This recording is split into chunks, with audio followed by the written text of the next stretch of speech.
Hey guys, my name's Josh. Thanks for tuning in on this first episode. Now, you might have seen these words, these Korean words that are on the screen right now. 기억하자, 기억하자. That's Korean for let's remember.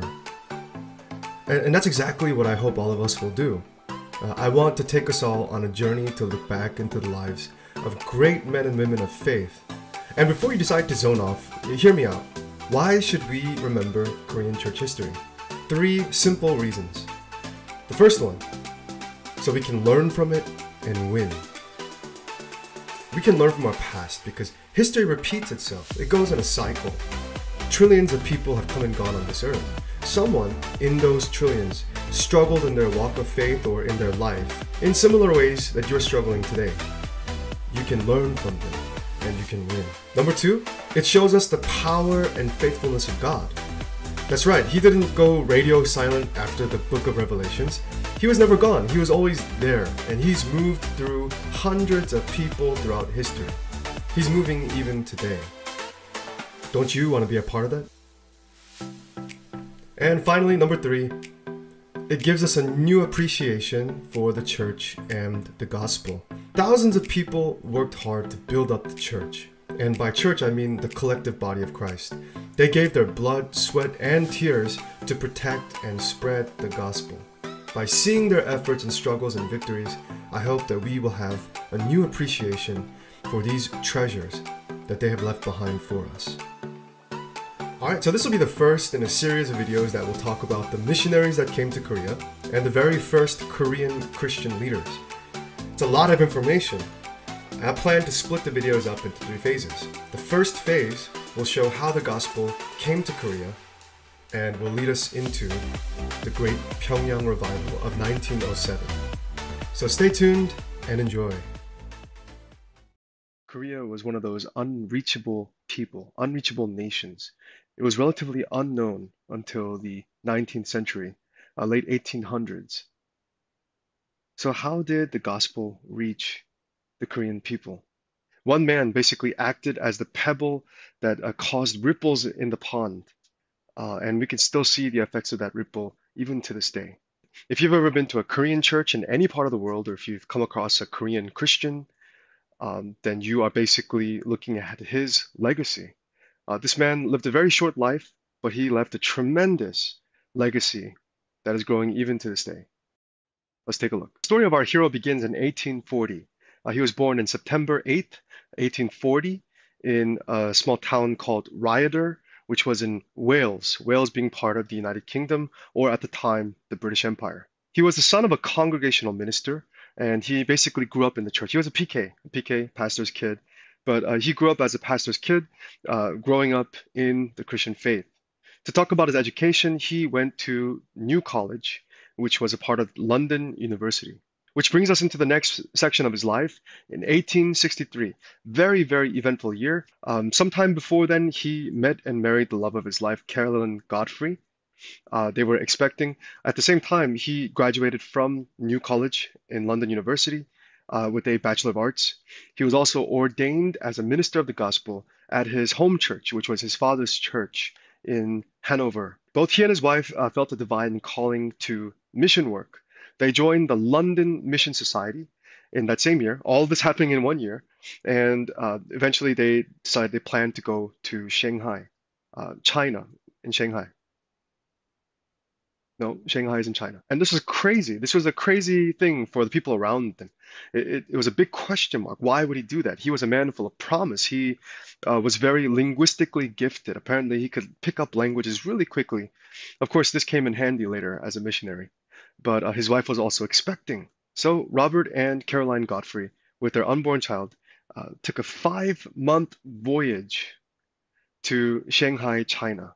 And we're not talking about carnival cruisers or just fancy luxury boats. We're talking about a crude steamboat back in the 1800s. This is 1863. They finally arrived close to Christmas time, and it's a very, very drastically different climate. So they had it's fair to say that they had some struggles along the way, getting used to the food, getting used to the people, possibly facing racism and just racial, anti-Western sentiment in China at the time. Of course, they weren't alone. There were several other members of the London Mission Society that were there trying to present the gospel to the Chinese people at the time. News came that one of their fellow missionaries' wives had recently passed away. This news really brought distress to Caroline, which induced an early labor. 1865, it was a devastating year for our hero. After a few weeks, he resigned from the London Mission Society.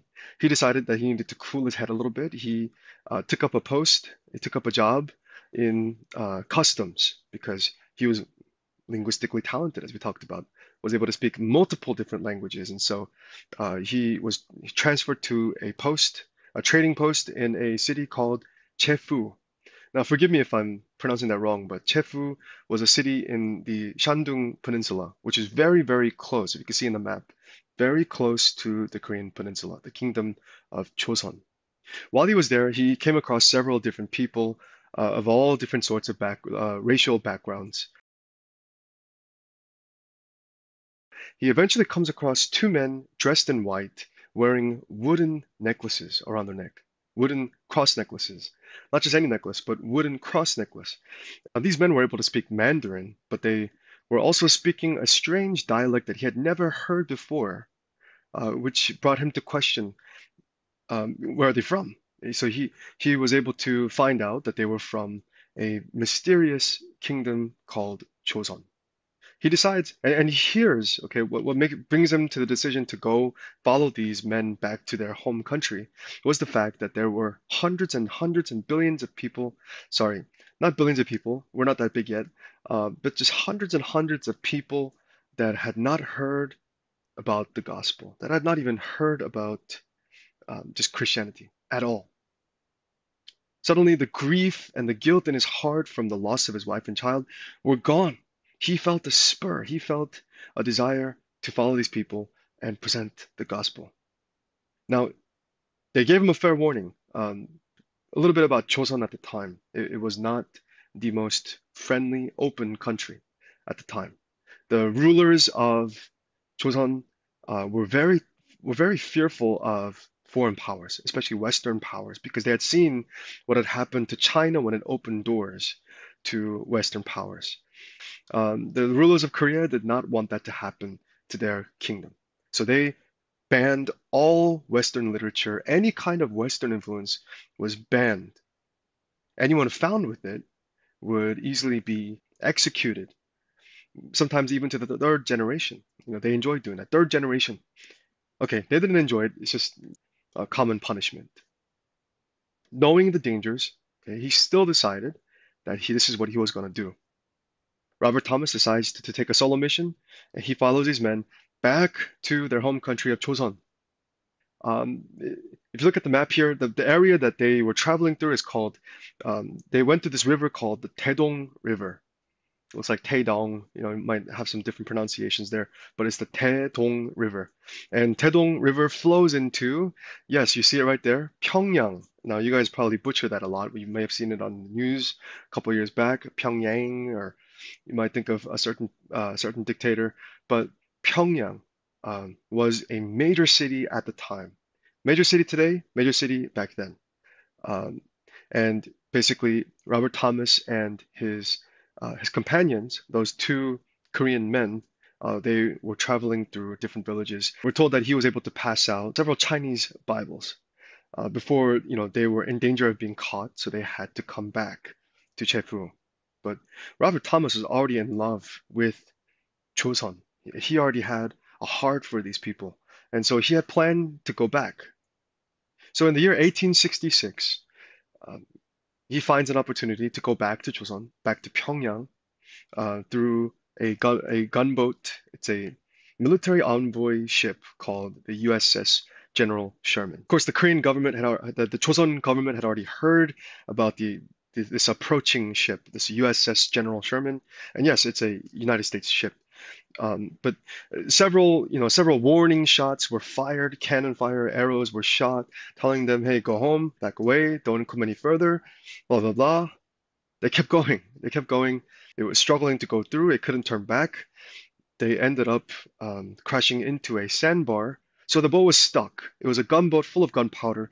The local Chosun militia had come together and were prepared for battle against this USS General Sherman. What they did was they got these flat wooden rafts, loaded a bunch of timber and all sorts of flammable items, lit it on fire, okay, lit it on fire, and let them flow menacingly almost towards that USS General Sherman. And gunpowder and fire, boom, okay, the boat exploded. Two choices: they would either die on the boat, or they would come on shore where angry Joseon soldiers were waiting to kill them. According to several eyewitnesses, the local people were gathering around that to view this spectacle, view this exciting, it's pretty exciting from the average everyday life. It's not every day that you see a foreigner's ship coming in and soldiers gathering in to execute these foreign soldiers, foreign people, men. And so the local people are gathered. Several eyewitnesses produced a similar testimony about what they saw that day. They claim that a young man, one of the last people on that burning boat, yelling out, believe in the name of Jesus. Or in Korean, it's something along the lines of 야소 믿으세요. Just yelling that and throwing books off of that ship. Robert Thomas was throwing Bibles off of that ship, even as it was about to explode and just turn into blown into smithereens. Forgot the word there.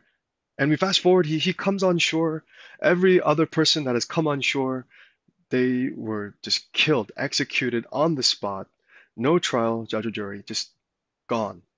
He was pulled onto shore, and a soldier was preparing to kill him, to execute him, just like the rest of the people that had been on the ship.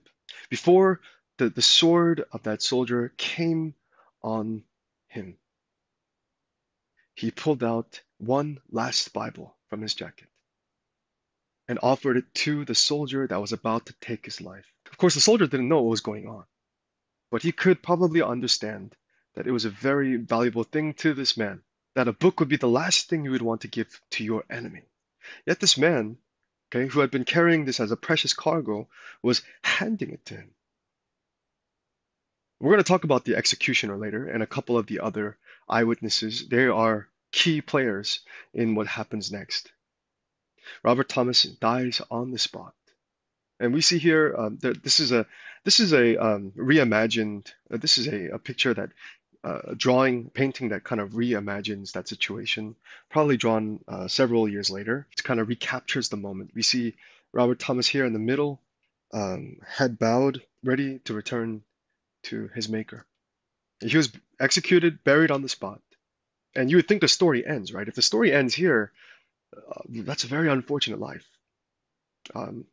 It already was a very, very unfortunate life, full of tragedies for this man who had a bright future.